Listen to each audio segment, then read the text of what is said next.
cours des affrontements qui se sont enchaînés successivement pendant 3 jours, les FARDC ont bloqué l'avancée des terroristes RDF M23 à Mambasa et ont déjoué plusieurs tentatives de débordement de l'ennemi à Kanyambi et Luofu. Suite à cette résistance farouche des forces armées de la République démocratique du Congo, que l'ennemi RDF M23 a débordé vers le village Bingi à l'ouest.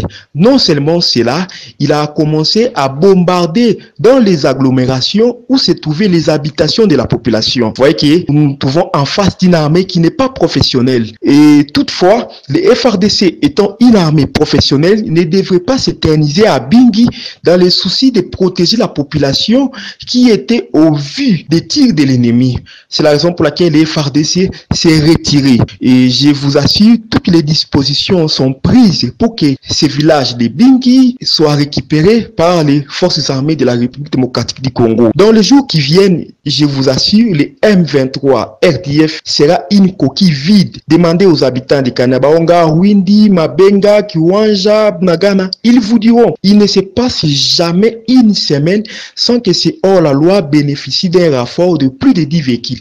Et de notre côté aussi, nous avons aussi pris toutes les dispositions pour renforcer davantage nos hommes afin de repousser loin les agresseurs, nos envahisseurs, le RDF M23. Et j'en appelle à la population que l'ennemi n'est ni à Kichombiro, ni à Ndoluma, ni à Lubero territoire, et il n'arrivera ni non plus à Butembo. Car il y a une barrière que nous avons érigée à tel point que l'ennemi ne saura percer cette barrière. Donc j'appelle à la population de ne pas se fier aux intoxications que propage l'ennemi dans les réseaux sociaux, de se fier totalement à son armée, de faire confiance à son armée qui ne cesse de les défendre jour et nuit.